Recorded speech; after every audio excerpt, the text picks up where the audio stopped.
Je parle de la descente aux enfers dans les PMC 5-6. On me demande souvent pourquoi, par mes paroles, j'essaie de créer un contexte de peur ou un contexte à créer des concepts avant même d'avoir vécu un événement particulier. Alors je ne crée pas de peur et je ne crée pas non plus de concepts. Les oreilles de l'ego qui écoutent se créent des concepts, s'engendrent la peur et me demandent pourquoi moi je le fais. Alors je précise que je ne le fais pas. Créer l'ambiance veut dire opérer une faible manipulation chez les égos manipulables seulement. Si l'ego n'est pas manipulable, je ne peux pas créer de manipulation. La descente aux enfers, ce n'est pas la montée au ciel, même si c'est similaire. J'ai pris beaucoup de temps pour préparer le terrain avant de parler de la descente aux enfers.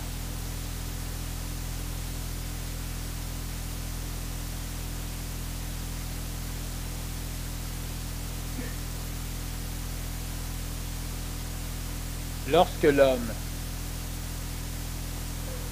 se conscientise, il oublie souvent. Il oublie toujours qu'une partie de lui ne peut pas connaître la conscientisation.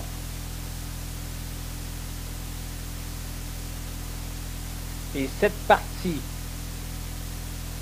ignorée de l'homme qui se conscientise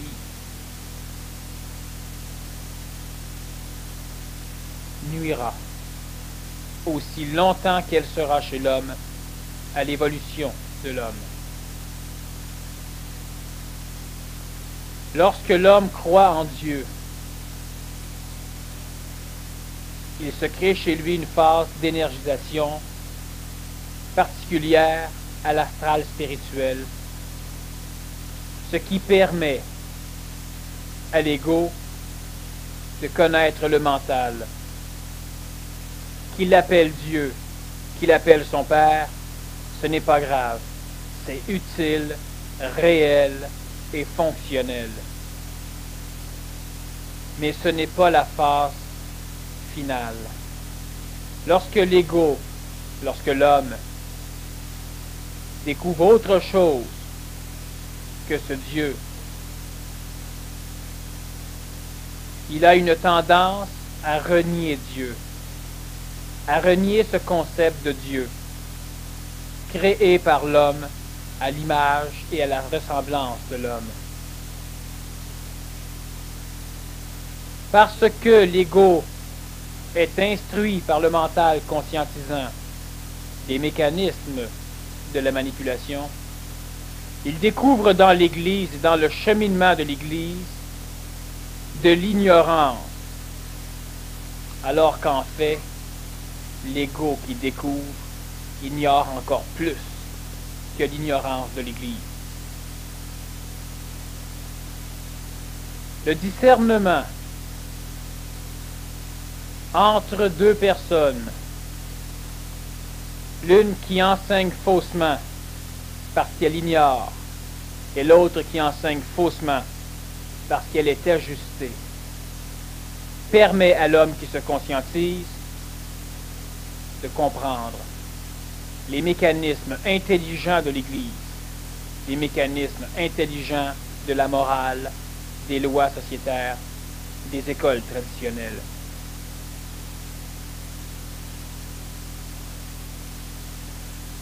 Reniant Dieu, parce que découvrant que cette énergie n'est pas nécessairement la puissance totale, universelle, que l'ego avait voulu entrevoir, il s'imagine automatiquement que tout ce qui est caché sous le nom de Dieu est faux.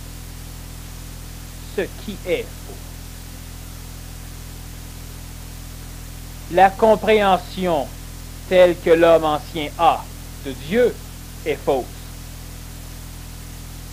Mais tous les mécanismes qu'il essaie de comprendre ne sont pas tous faux. Ainsi, l'homme découvre un peu plus loin, après avoir renié complètement,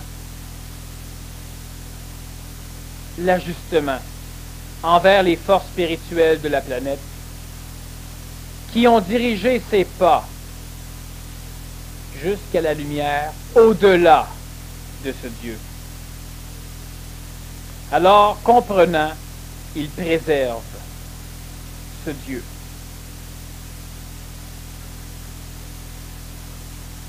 Entre-temps, avant la compréhension des mécanismes intelligents de l'astral spirituel, reniant Dieu et tous les mécanismes qui y sont reliés, il se dit « je n'y crois plus ». Parce qu'il n'y croit plus, l'ego, frustré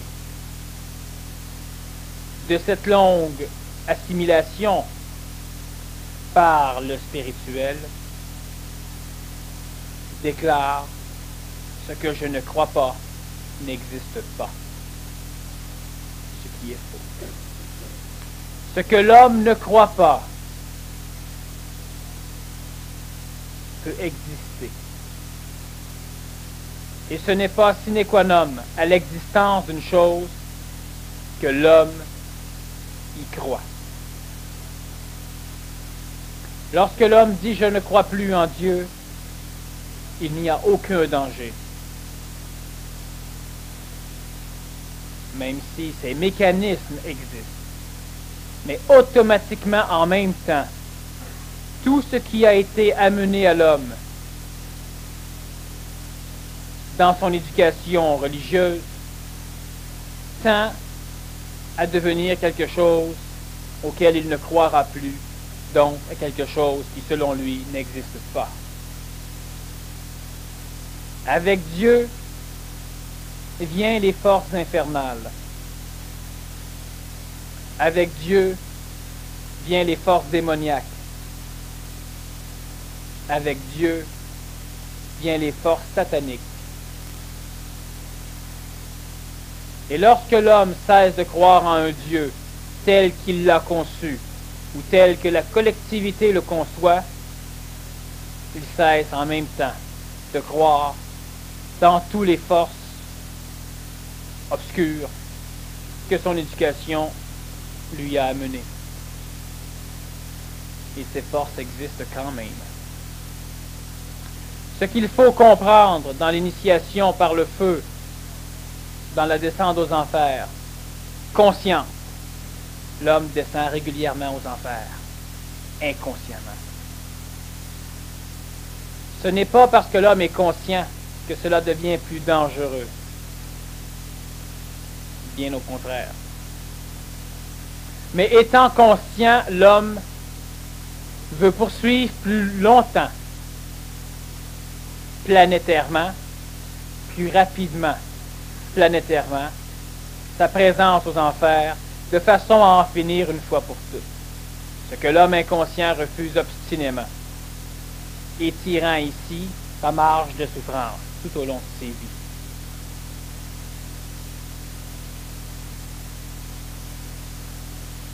L'énergie spirituelle est une énergie qui, lorsqu'elle est bien canalisée, permet à l'homme de guérir l'homme.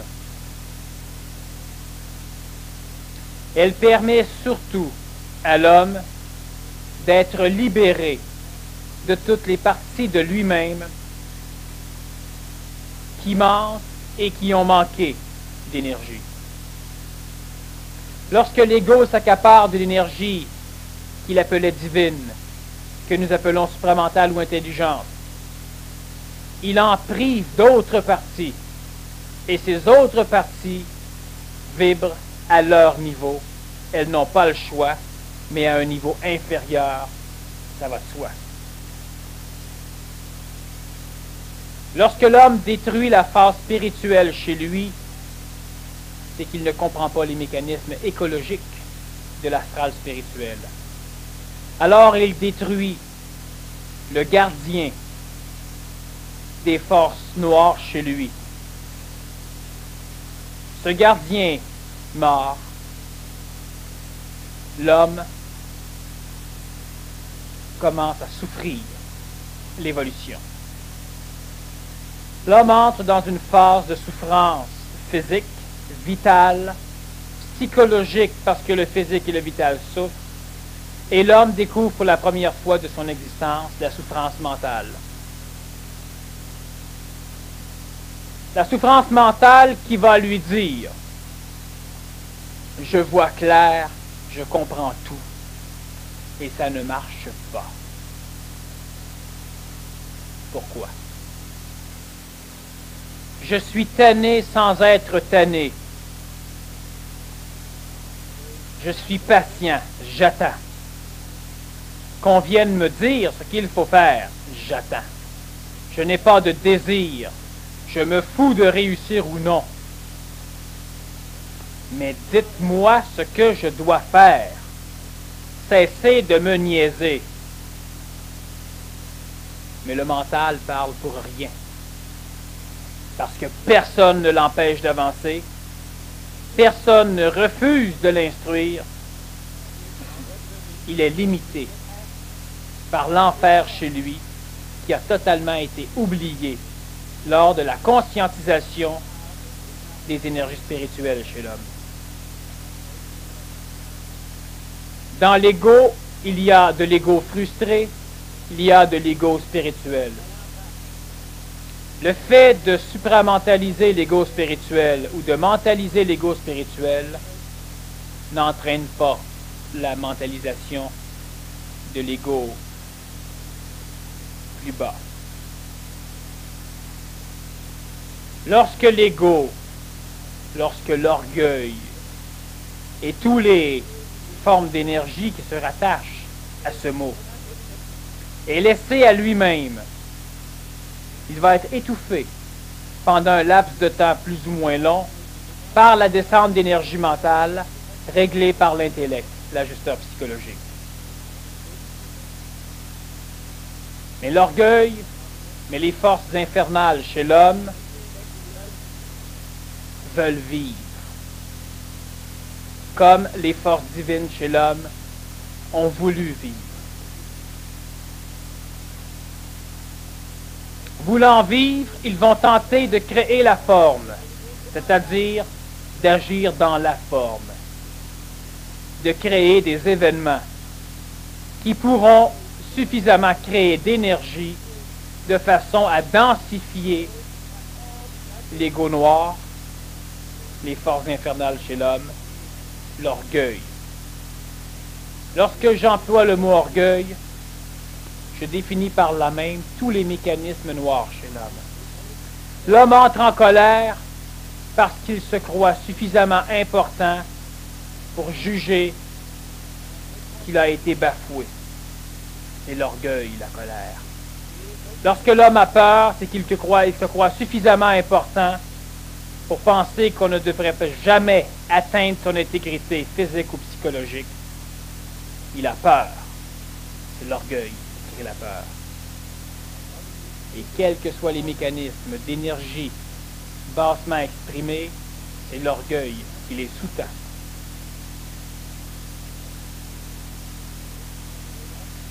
Lorsque l'évolution de la partie spirituelle chez l'homme arrive à une phase telle qu'elle est presque totalement mentalisée par l'homme, alors se trouve libéré l'orgueil chez l'homme qui, si elle ne peut pas s'exprimer par le biais de la parole, qui va être régie par le contexte mental, s'exprimera par le contexte du plan physique. Par le plan physique, les forces infernales chez l'homme vont pouvoir rendre celui-ci malade, incapable de fonctionner, incapable de s'alimenter, incapable de se reposer, incapable de s'entretenir.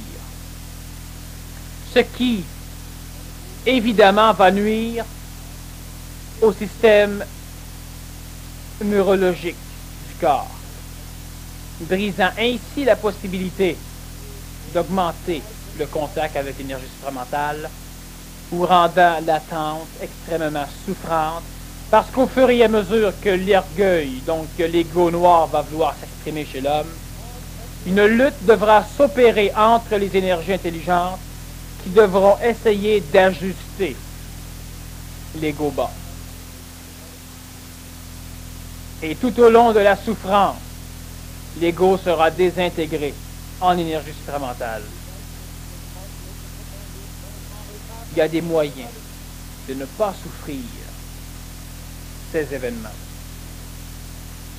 Et ces moyens sont donnés à quelques individus sur la planète, non pas aux élus, à quelques individus. Ces moyens ne sont pas donnés aux privilégiés. Ces moyens sont donnés à ceux qui n'ont pas le choix. Dans le contexte psychologique planétaire, l'homme qui voit un être terminer l'initiation solaire par la descente aux enfers le croit privilégié. Tandis que l'être qui termine sa descente aux enfers sait que l'autre est privilégié. L'homme voit toujours tout à l'envers parce que l'orgueil crée la jalousie.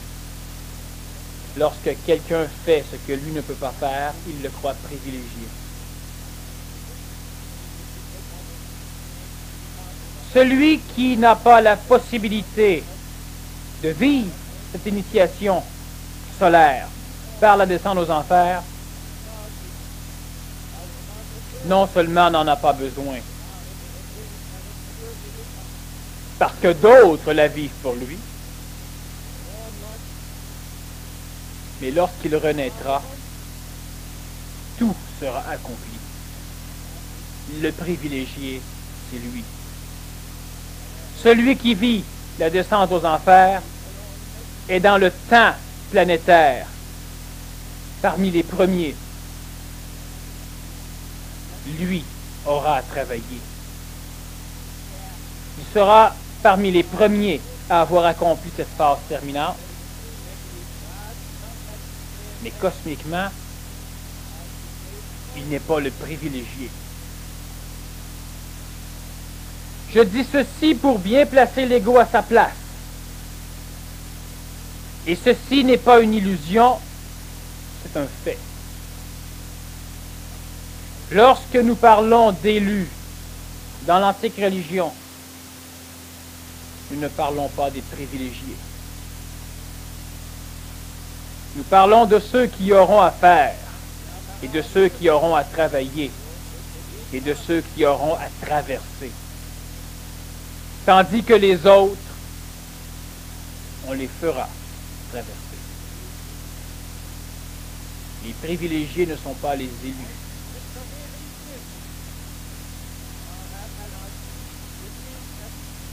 Et ils ne sont pas les perdants. Ce qui doit être fait va être fait. Lorsque l'homme décide, si l'on peut dire, lorsque l'homme perçoit que sa vibration est suffisamment puissante pour régler une fois pour toutes les mécanismes infernaux chez lui, qui le connectent à l'infernalité planétaire, il peut tenter et réussir la descente aux enfers. Dans l'Antiquité, le Nazaréen a été le premier à faire une descente aux enfers en bonne et due forme et à renaître avec un corps de lumière. Lorsque l'homme a un corps de lumière, il quitte son enveloppe charnelle.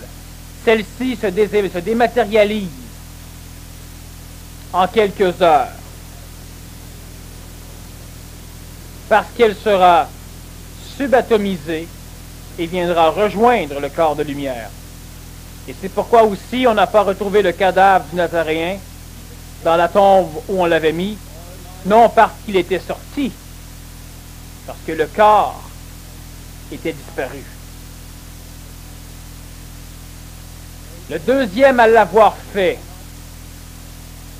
non complètement et pas aussi bien que le Nazaréen, a été fait sous la tutelle du Nazaréen. Et cela a été Lazare, le comte de Saint-Germain.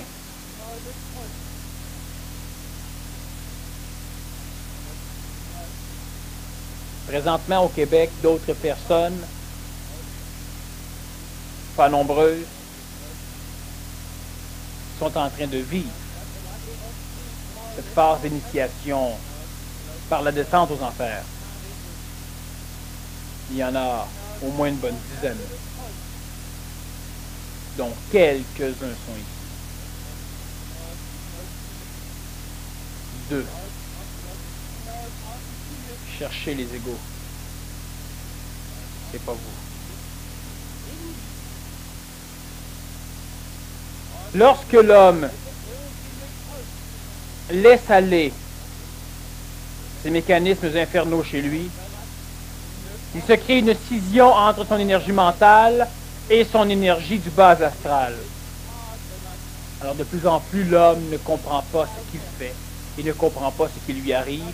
Parce que comprenant les mécanismes des hautes sphères d'évolution et n'ayant plus aucun lien avec les basses sphères de l'évolution, par la destruction du ciel chez lui, il ne peut plus contrôler l'enfer. La descente aux enfers implique donc la connaissance approfondie par la pratique de la parole, de la voix et du verbe. Cela implique l'évolution d'une autorité mentale.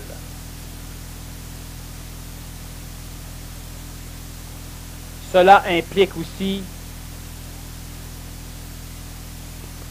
l'acceptation inconditionnelle comme pouvant être réalité tout ce que les sens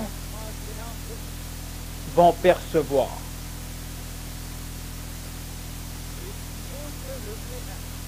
Les sens physiques, vitaux, psychologiques et mentaux. Lorsqu'une personne veut vivre une descente aux enfers et qu'elle dit en partant « Ah oui, mais ça, je crois pas à ça, c'est l'affaire, ça n'arrivera pas, ça. » Elle doit accepter comme pouvant être réel tout. De cette façon, on ne peut plus la surprendre.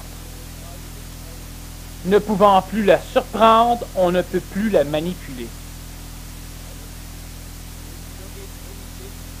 Et lorsque l'homme est prêt à tout,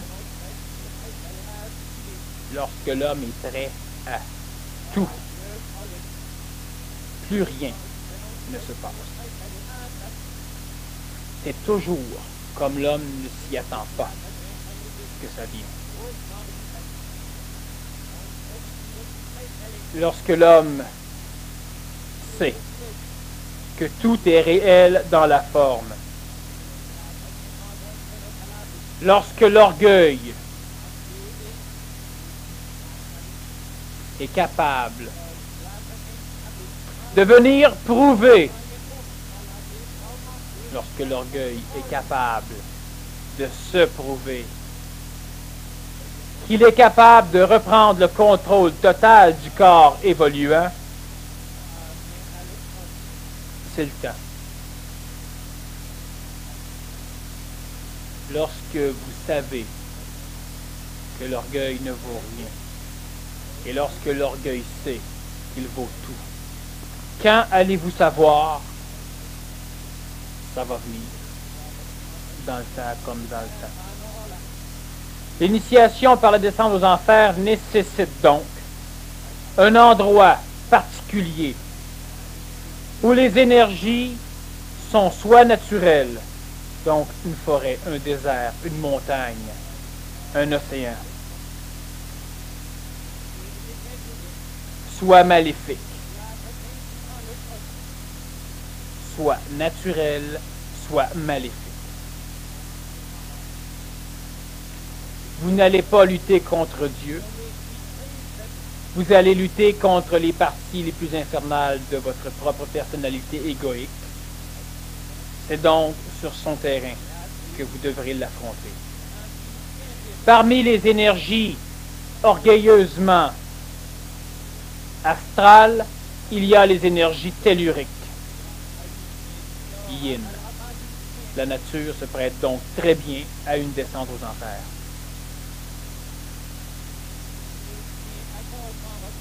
L'homme arrive dans cette phase à expulser de lui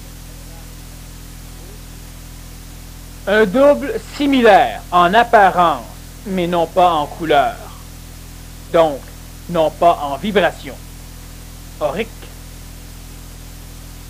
à sa propre corporalité physique. L'homme rencontre donc un double qui est lui-même. Mais il faut aussi comprendre que ce mécanisme, même s'il peut être que difficilement perçu par certains d'entre vous, est une potentialité de réalité. Lorsque l'homme rencontre un double en avant, il est le reflet exact de ce qu'il a chez lui qui ne va pas. Alors l'homme doit devenir le maître suprême de ce double et doit rester éveillé suffisamment longtemps après l'expulsion du double pour laisser le temps à l'énergie extérieure d'absorber le double.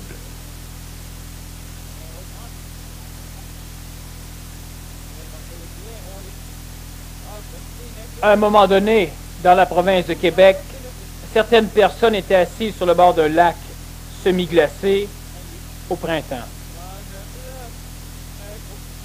Certaines personnes étaient accroupies sur eux-mêmes devant un gigantesque feu. Physiquement, la façon dont ils étaient appuyés ne permettait pas le sommeil. Parce que s'ils dormaient, ils pouvaient s'écrouler direct dans le feu. Ils ont dormi. Et ils ne sont pas tombés dans le feu. Lorsque l'un d'eux s'est éveillé,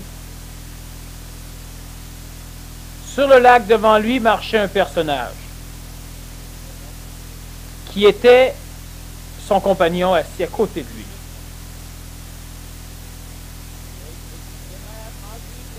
Et plusieurs des personnages qui ont fait cette expérience ont vu des doubles se promener. La psychologie de ces personnes non adaptées a créé une explication acceptée par l'ego, mais non logique. Les égos ont été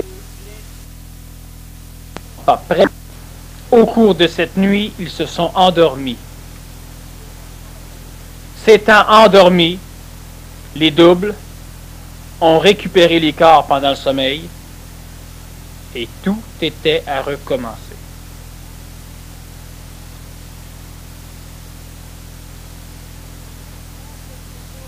Faire quelque chose lorsque l'on n'est pas prêt, c'est perdre beaucoup d'énergie.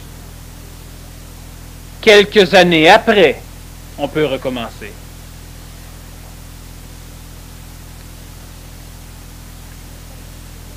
Les mécanismes même de la descente aux enfers sont des mécanismes que je dois taire pour éviter que ceux qui ne sont pas prêts jouent le jeu de leur propre ego et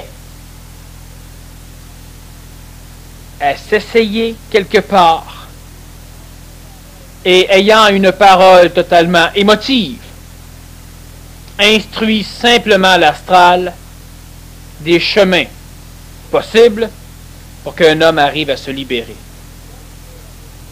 Lorsque la personne a une parole, une voix et un verbe ajustés, lorsque la personne a une autorité mentale, c'est-à-dire lorsque la personne n'est plus impressionnable par les mécanismes infernaux, elle peut envisager mentalement la possibilité de devenir le maître de l'enfer. Le maître de l'enfer, ce n'est pas ni Lucifer ni Satan. Ce sont les esclaves les plus avancés. Ce ne sont pas les maîtres de l'enfer. Celui qui maîtrise l'enfer maîtrise le ciel. Celui qui maîtrise le ciel ne maîtrise pas nécessairement l'enfer.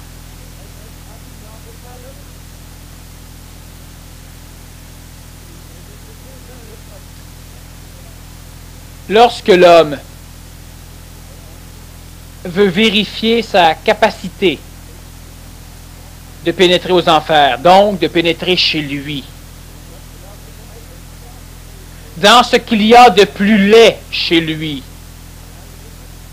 parce qu'un jour, ce qui est laid, c'est-à-dire énergétiquement bas, doit être augmenté en énergie pour que seul un homme énergétiquement haut puisse rayonner.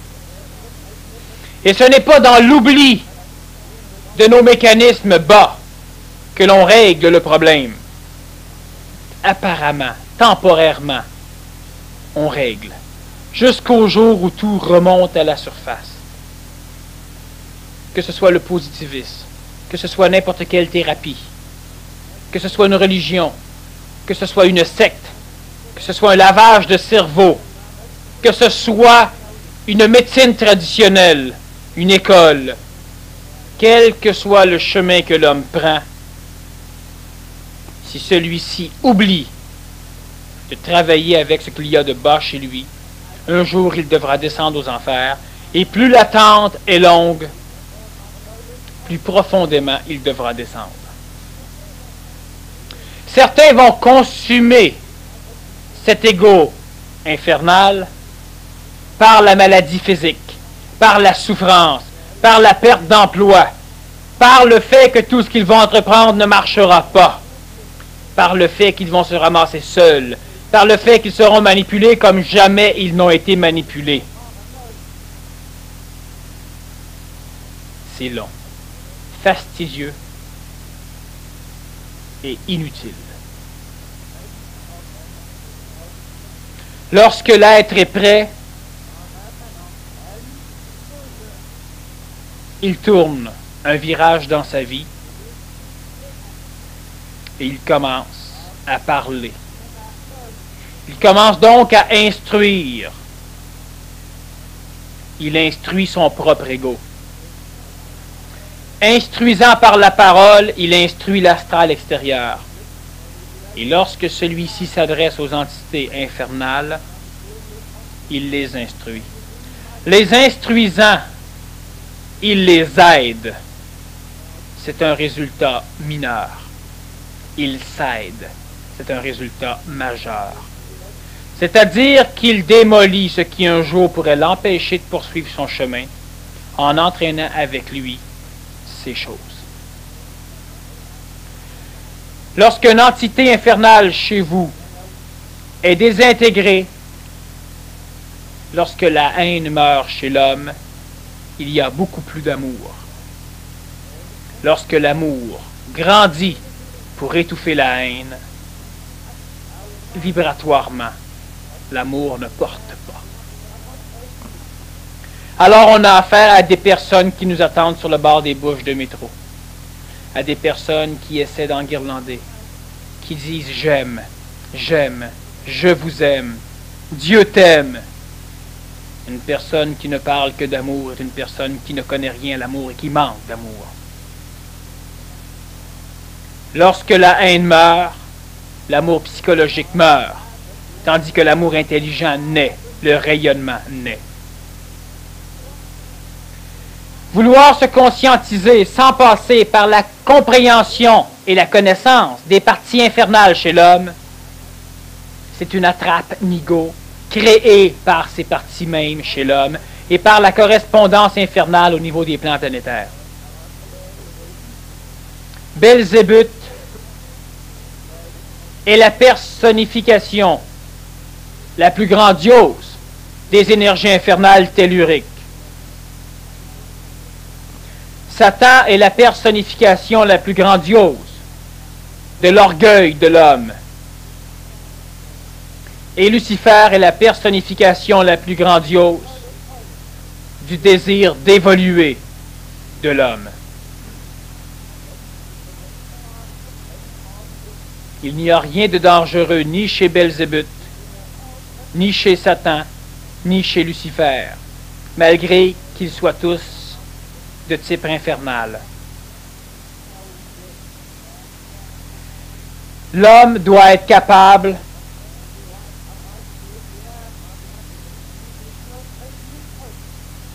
de parler. De parler à ces choses avec de l'autorité. Si je prends l'exemple du Nazaréen, pour m'ajuster à certains d'entre vous,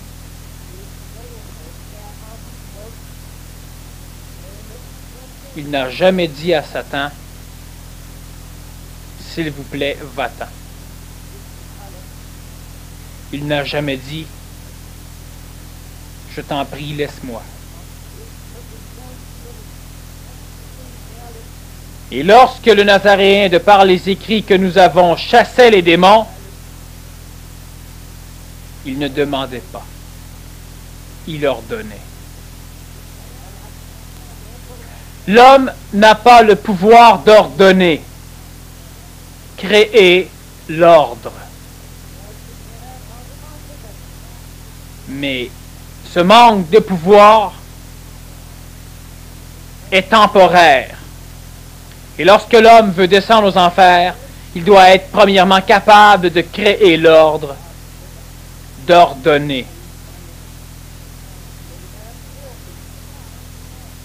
On ne dit pas à un démon « va-t'en ». On doit créer l'ordre dans le corps qui est possédé de ce démon. Créant l'ordre, on peut ordonner par la voix au démon de s'en aller, parce que déjà il est parti. Lorsque l'ego essaie de donner des ordres, il imite celui qui ordonne. Celui qui ordonne ne donne pas d'ordre. Celui qui donne des ordres n'ordonne pas. Lorsque le patron ordonne, le gérant transmet les ordres et donne des ordres de façon à ce que l'ordre instauré par le patron soit respecté. Il donne des ordres, mais il n'ordonne pas, il ne crée pas l'ordre. Il entretient l'ordre établi. L'homme est un donneur d'ordre, l'homme ancien. Lorsque l'homme fait sa descente aux enfers, il doit être capable de créer l'ordre. Créant l'ordre autour de lui, dans les pires conditions matérielles. Je ne parle pas de la matière. Je parle de l'expression atomique de l'énergie intelligente. Créant l'ordre, là où l'esprit n'est pas capable de le créer, ayant fait ce qu'il y a de plus dur dans le contexte subuniversel, il se libère totalement des mécanismes matériels, parce qu'il en est le souverain, l'ordonnateur.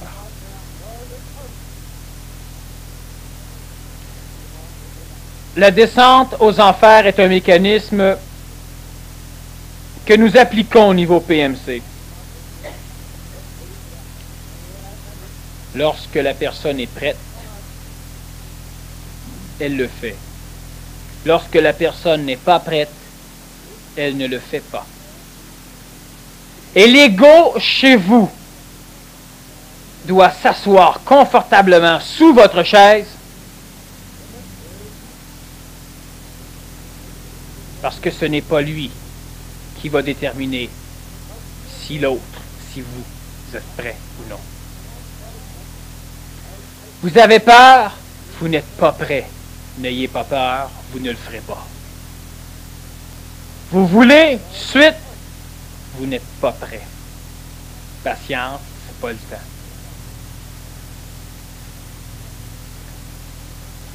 Sachez que si, dans l'apparence, vous étirez votre fusion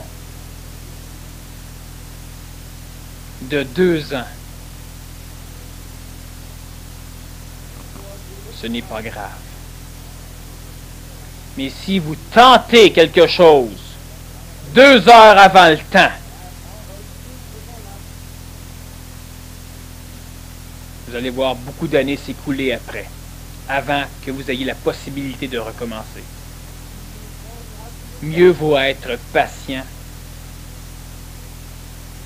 que d'être trop rapide.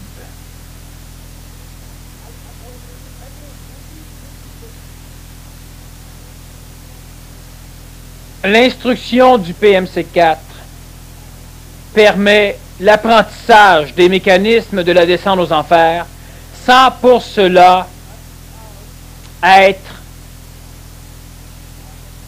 totalement appliqué à la descente. Ceux qui termineront leur PMC6 auront la possibilité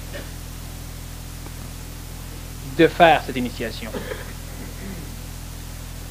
Si on demande si dans le monde il y a déjà eu, parce que l'ego, pour se rassurer, fait référence au passé, d'autres endroits où des hommes ont eu cette initiation solaire, comme par exemple dans une école traditionnelle, dans un temple égyptien, dans un contexte essénien, etc. L'ego peut poser cette question pour se rassurer. Si ça a déjà été fait, c'est moins pire. Ça n'a jamais été fait.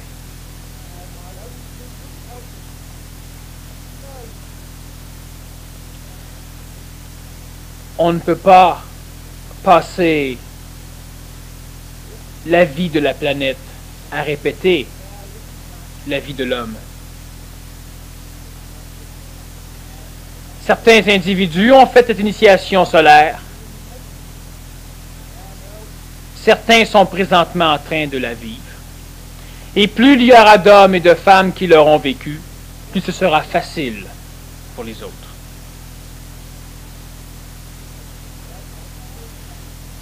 La descente aux enfers veut dire être capable d'ordonner aux forces infernales, quel que soit le nom qu'on leur donne et quelle que soit la puissance qu'elles se donnent. Cela veut dire être totalement maître, non pas seulement dans notre corps, mais aussi sur la planète. Cela veut dire être capable de rencontrer n'importe quelle forme d'expression d'énergie infernale et de les mettre à genoux. Cela veut dire que la peur chez l'homme n'existe plus.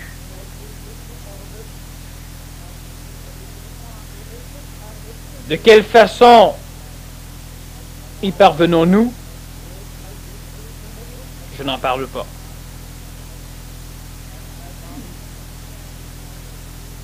Par l'intermédiaire du PMC, les personnes apprennent lorsque leur préparation est suffisante et lorsque le temps est venu. Ce n'est pas un discours que l'on peut tenir en conférence. Je tenais à parler de cette descente aux enfers à tous les PMC. Pour la simple raison que maintenant, le cheminement PMC terminal passe par là, pour ceux qui seront prêts.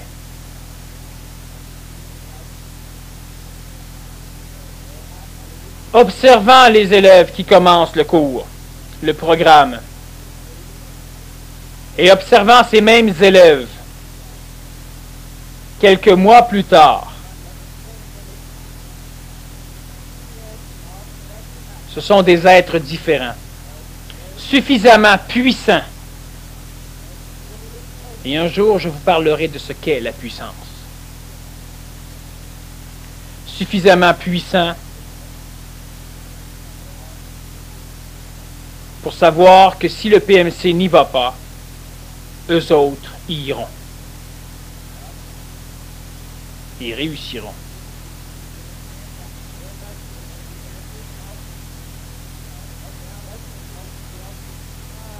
Si vous avez des questions concernant cette troisième partie, je vous demanderai de les écrire, de mettre sur la question non pas votre nom, si vous ne voulez pas, le numéro du PMC et le jour où vous suivez votre cours, de façon à ce que, à un moment donné, je puisse, par l'intermédiaire de votre cours, répondre à vos questions.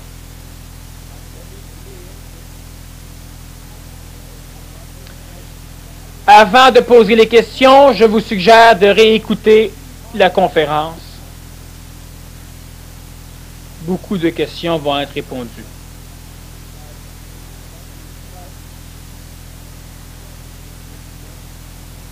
Il y a le mécanisme de l'énergie qui est extrêmement dense présentement.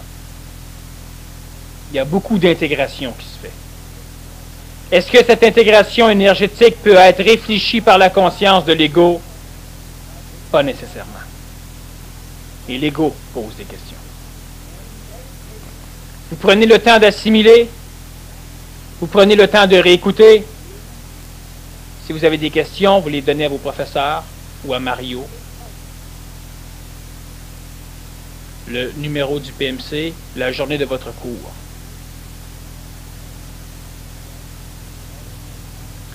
Je répète que tel que le programme Maître Contrôleur a été conçu, avant la fin du cours PMC6, le cours ne prépare pas à l'initiation par le feu. C'est-à-dire que le cours, le programme le prépare en 6 PMC. On ne veut pas faire quelque chose et recommencer. On veut faire quelque chose et réussir. Ce n'est pas long.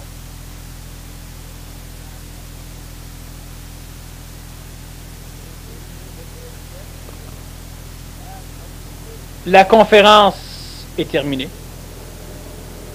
et vous pouvez discuter, jaser, vider la table. Prenez le temps de redevenir normal.